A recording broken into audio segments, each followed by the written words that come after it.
Thank you very much, Antonio, and all the speakers. Excellent job. Now, we have a couple of questions that has been posted. The first one is for Hirayama Singh. So the question is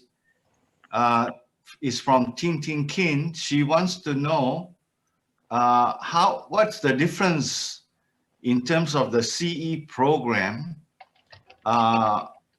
that you mentioned earlier in your presentation, between the 4 years program and the 3 years program. And James, just as this is Tom Judd, as Japan begins to answer that, I'll also say that we have several other panel members here today that we didn't introduce. Yes. Luis Fernandez from Mexico, Elliot Sloan from the US, Hiro Higata from Japan, Ichiko Watanabe from Japan, Keiko Fukuta from Japan, and Tomo Nagasawa from Japan. So just welcome to all of those folks. Go ahead, Japan. Thanks, Tom. This question is from Takahiro. Okay. Thank you for your question. Different between 3 years and 4 years course. If we graduated from 4-year course, we can get the bachelor. But if we graduate from 3-year course, we don't get a bachelor. And in 4 years course, liberal arts programs are added, including yes. Liberal arts program are added. Is it okay? Mm-hmm. Yep. So maybe a follow-up questions on this question is that you talk about the licensing of clinical engineers. So for the licensing program, is it different from? Is it beyond the university and college program? And who runs this program? Can I say something? Is any of the panel member, can you please, feel free to answer. Ichiko. Yeah, I just like to cover up what Takahiro just said. So yeah, we have some different types of programs. So some of students go to university, or some of them go to sort of 3 years programs. The difference between university and college is that if we go to university, we have we need to study extra subjects, such as even literature, philosophy, mathematics, extra subjects, just to deepen our general knowledge. Then from the second year, we both study specific subject to become a clinical engineer, but eventually we got the same license when we pass the exam. So even for Japanese, even for us, we can't really say it's a big difference. What different between going to the 4 years university or 3 years college? Our goal is the same. So, well, I'm sorry, it's not really clear, but if someone wants, of course, the certificate could be different. If we graduate a university, we can get a bachelor, and if we graduate a college, we get a diploma certificate. It can be different, but constantly that we aim the same national license as a clinical engineer. Ichiko, I think that's good for now. Thank you. Yeah, so I think, just to summarize, you got two paths, both paths leads to national licensing. Let's move on to another question. So we have Hana El Awari, who asked, this is for Rosanna. You see the question. And that's our colleague from Kuwait. So. This colleague is from Kuwait. So the question is, how do you manage external challenges while you tackle health policy reform issues?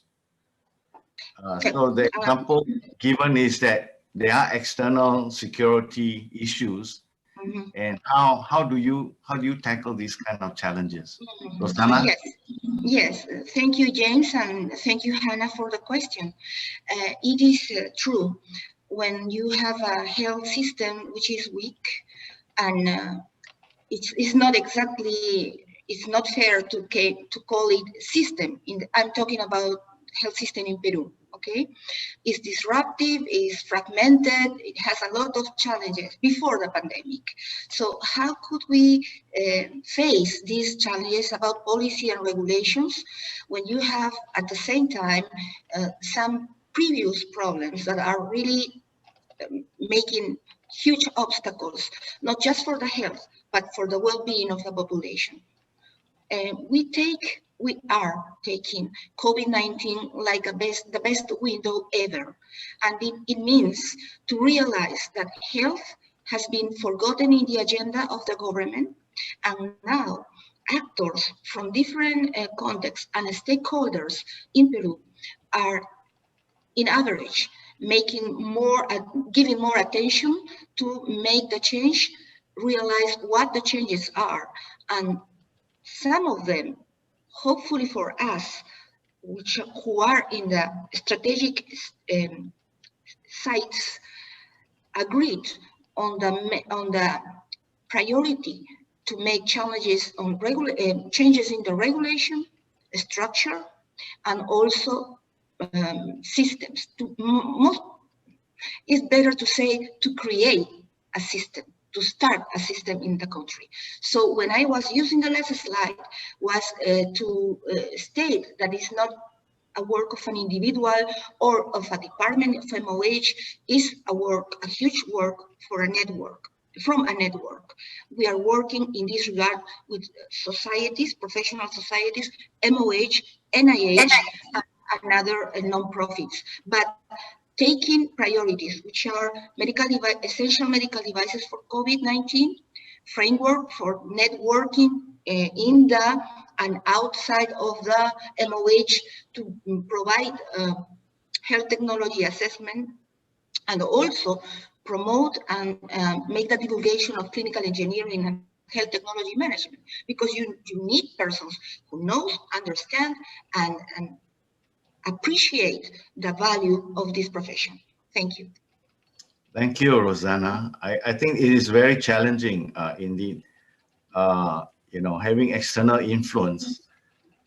Maybe as you talk about COVID-19, perhaps we can bring on one of the panelists, Keiko, who is from the Ministry of Health in Japan. Perhaps you can talk to us about the challenges of COVID-19 towards developing policy and legislation. You mean that related to the medical devices? Yes, you Okay. can talk about that. Yeah, the Ministry of Health response in the context of COVID. So there was that normal law that Takahiro well described, but what new happened in the last few months as a result of COVID? I think, nowadays we focus about respiratory machine and ECMO machine. And, there are lack of machine even in Japan. And so what we have done is, we inform hospital to maintain the respiratory machine, even though you didn't use before. I mean, already expired machine, but you try to maintain and keep going to use. This is the first thing. And also human resources. Even though we have a lot of medical equipment, if we don't have a, human resources, it's nothing, So we, also inform people who retire or who have a, kind of annual leaves. We said, get back to work. And so that is a big difference before and after the COVID-19 related to the medical devices. Great. Over. Is it okay? Thank you, Keiko. Thank you, Keiko. So I have a chat here. Antonio, you want to respond to Rosanna's answer? Rather than respond, James, I want to complement Rosanna's answer, and it's based in my experience related to develop health policies and implementing the.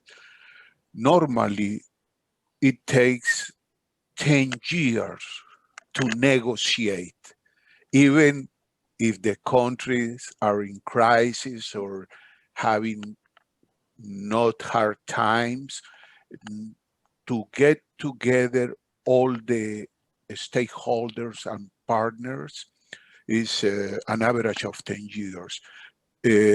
As an experience, 5 of the medical devices regulation in Latin America took us as an average 10 years since authorities decide that it's a topic to be developed until they have all the legislation and the regulation in place. So just to get an idea, that is not something in 2 or 3 years, and it has or had the need on a strong commitment of the professional leading these processes. Thank you. Thank you, Antonio, for your comment. There are a few more questions. I see that we already approached our 1 hour mark. Tom, shall we go on? We can run over a few minutes. Let's just keep going. Right. So there's a question from Roberto La. So the question is, HTA policy seems to be somehow more easy to adopt than HTM policy. Probably because HTA generally involves medicines and they are easiest to understand. How do you think we can strengthen HTM and CE practice policies? Any of the panelists wants to take this question? So it's between HTA and HTM. It's a very beautiful question, James. It's a beautiful question indeed. Yes, HTM and HTA are deeply engaged because you cannot apply really health technology assessment if you are not able to make this wonderful engagement between the 2 cycles, the 2 round circles, planning and management, the life cycle, a tool of health technology. Health technology management demands the actors be able to develop not just the skills, knowledge, but put it on the side in response directly to the needs. You have health technology management and health technology managers, and you have in the other side HTA, which is applied whether to pharmaceuticals or medical devices, which is my field. And then you make the feedback between both. You make the connection between both. It is like a nutrition between both to make the intelligence be able to respond better and better to the patient, to the family of the patients, but most of all, to the persons who are not sick, to the population in general. Thank you. Thank you, Rosanna. Yes, Antonio. Dealing with Roberto Ayala's question, I will bring some history related